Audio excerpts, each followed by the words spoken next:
What is the pleasure of the Honorable Cayetano? Thank you, Mr. President. Mr. President, I just have to be clarified on some points, and this is in relation, of course, to the Minority Leader, the Deputy Minority Leader, and to our former Majority Leader. So if I may proceed and just lay out the basis for my inquiry. The gentleman may proceed. Well, first let me start out by saying I pray for wisdom for all of us, and I ask everyone to continue to pray for wisdom for us. I also like to state before I say my inquiry, it's unfair to just blame the Senate President. 23 naman tayong senador conscious naman tayo lahat ng February 5. Nandito naman tayo, pwede naman tayo mag-object ng, nung nag-adjourn, nung final yan. So, as the minority leader said, nandyan na yan, wag na natin tignan yung nakalipas, forward na tayo, no? Second, I just want to comment dun sa mga law schools. I appreciate it, and I'm happy they're very active, and I'm happy that they have statements. But may I advise them also to be consistent? Kasi si Congressman Cardema nag-file ng impeachment laban sa Pangulo. Hindi tinanggap sa House Wala naman ako narinig na mga sinasabi na dapat ang konstitusyon masunod at dapat tinanggap ng House yan. So, of course, hindi naman trabaho ng mga law schools na in each and every impeachment case magsalita. Pero in a highly charged environment. Can you imagine, Mr. President, during the campaign, sa mismong media interviews ng top news channels natin, tatanungin yung kandidato, pag kayo nanalo, are you for or against the impeachment case?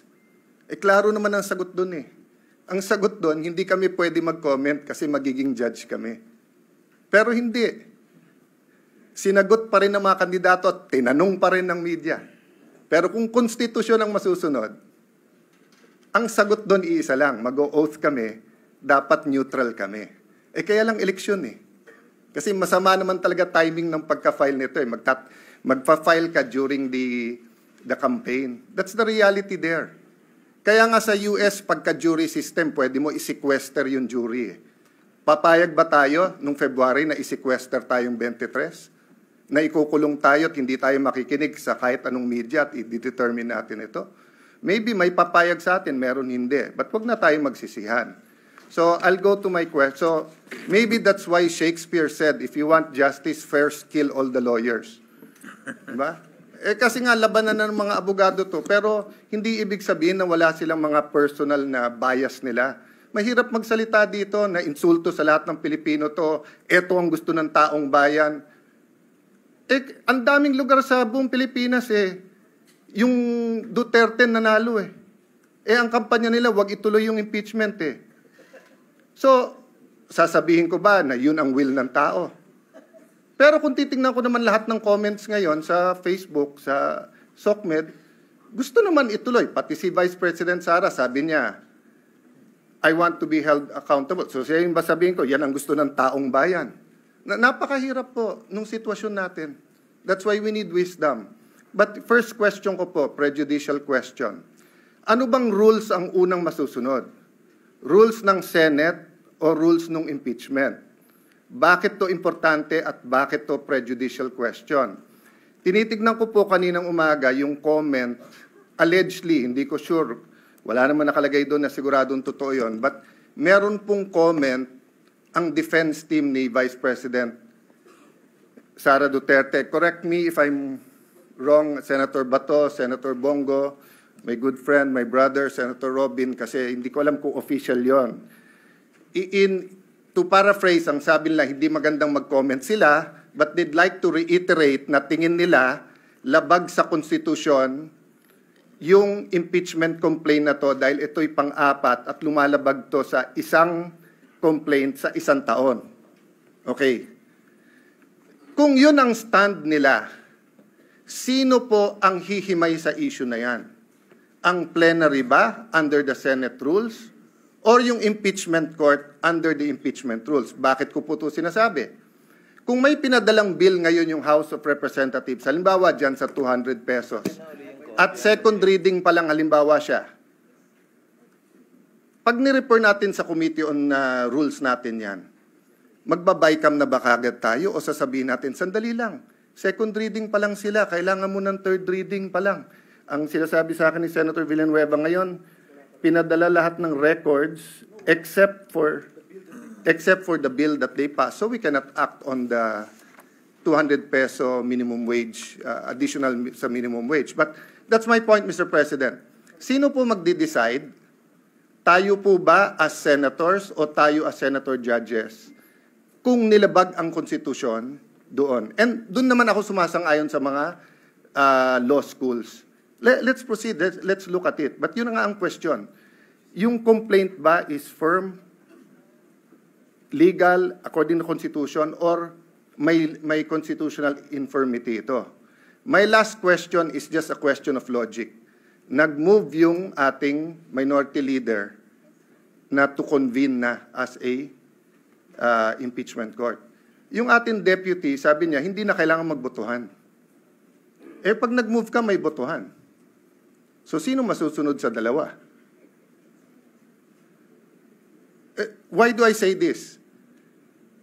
I'm saying it not because it's funny that one will move and then kailangang magbotohan, then the other one will move na magbotohan. Eh, kung matalo botohan, eh, sabi niya, hindi kailangan ng botohan eh. I say this for a simple practical reality. When you say the Senate, it is composed of 24 or in this case, 23 senators.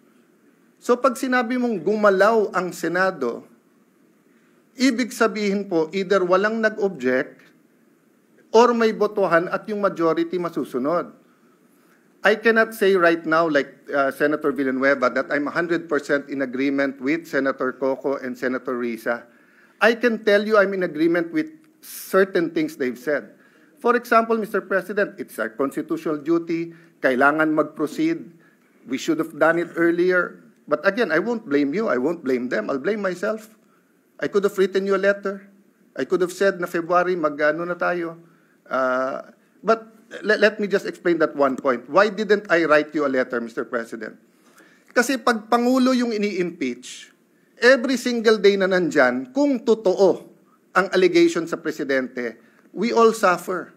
The country suffers, our institution suffers, accountability suffers. Pero pag Vice President, especially ngayon, hindi naman siya binigyan ng ibang trabaho eh. Wala naman siya sa kabinete. Yes, I want accountability.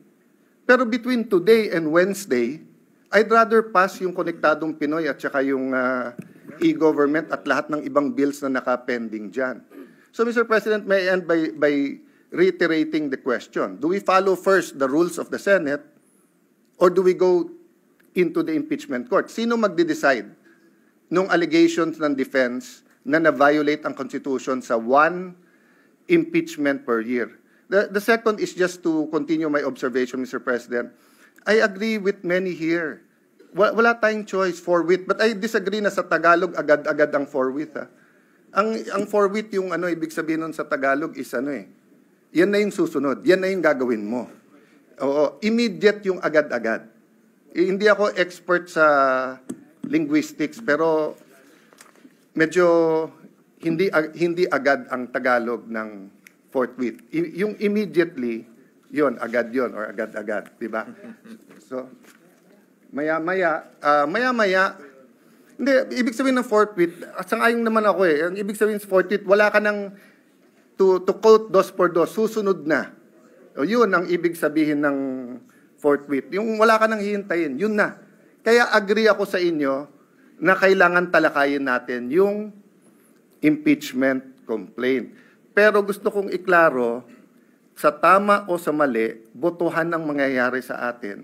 Hindi pwede pong bumoto yung 15 na hindi magko-convene yung impeachment. Tapos siyam kami o 8 tayong magpapakita doon na naka-robe. Kasi sinabi ng 15, hindi magko-convene eh. Anong pwedeng gawin? Pupunta ka ng Supreme Court, uutusan tayo ngayon ng Supreme Court. Yun ang legal system natin, Mr. President. So sana tama desisyon natin para hindi na tayo maghintay na utusan pa tayo ng Supreme Court. Pero yung sabihin na walang botohan dito, I agree with the spirit nung sinasabi ni Senator Risa na dapat wala na. But the practical reality is that you have one senator who asked for a vote. We have to vote and the majority will follow. But yun nga, Mr. President, reiterate ko lang yung tanong ko. So dito po sa one-year rule, sino po magde-decide niya? Is it the Senate sitting as legislator, so rules muna ng Senate? Or is it the impeachment court? Because if it is the Senate, we cannot yet convene as an impeachment court because we haven't tackled that issue. But if it is the impeachment court, then we can go, and that's the first issue that we will have to tackle, whether it is a valid complaint. No? At tinatanong ko lawyers ko, hati din po eh. Sabi nung kalahati, hindi, dapat yung Senate kasi it's treated like any other legislative matter. Titignan muna natin kung tama yung pagka-transmit sa atin. Eh malay mo, transmit sa atin, nahack pala. Hindi pala galing sa House of Representatives. That might sound like a silly example, but it is. It is possible. That's why we have to look at it. Thank you, Mr. President.